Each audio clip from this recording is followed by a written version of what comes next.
ফেসবুকের unoriginal content issue নিয়ে নতুন আরও একটা ভিডিও আপনাদের মাঝে নিয়ে আসলাম।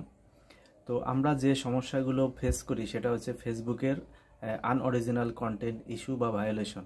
তো ম্যাক্সিমাম লোকের ক্ষেত্রে এই সমস্যাটা হয়ে থাকে। অনেক সময় দেখা যায় যে আমাদের একটা ভিডিও বেশ কিছু প্ল্যাটফর্মে একই টাইমে আপলোড দিতে হয়। একটা ফেসবুক, ইউটিউব, ইনস্টাগ্রাম, টিকটক, বিভিন্ন প্ল্যাটফর্মে একই ব্যক্তির 4টা প্ল্যাটফর্মে অনেক সময় অ্যাকাউন্ট থাকে।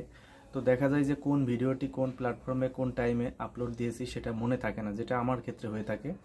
পরবর্তীতে দেখা যায় যে একই প্ল্যাটফর্মে দুইটা সেম ভিডিও দুইবার আপলোড দিয়েছি, অথবা একই ভিডিও দুই জায়গায় আপলোড দেওয়ার কারণে টাইম মেনটেন না করার কারণে আপনার ভায়োলেশনগুলো চলে আসে।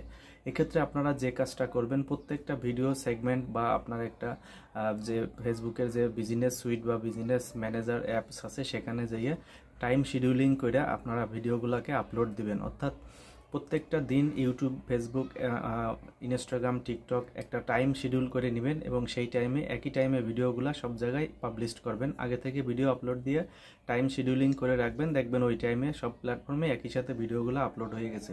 এতে করে দেখা যাবে যে আপনাদের রিচ এঙ্গেজমেন্টগুলো বাড়বে এবং আনঅরিজিনাল কন্টেন্ট ইস্যুগুলো আর আসবে না। কিন্তু অটোমেটিকলি এই ধারাবাহিকতা বজায় রাখার কারণে যখন আপনার অডিয়েন্সের কাছে ফেসবুক অটোমেটিক আপনার ভিডিওগুলো সাজেশনে নিয়ে যাবে, এতে করে আপনি দিনে দিনে খুব তাড়াতাড়ি ভাইরাল হয়ে যাবেন। ধন্যবাদ সবাইকে ভিডিওটি দেখার জন্য। আসসালামু আলাইকুম।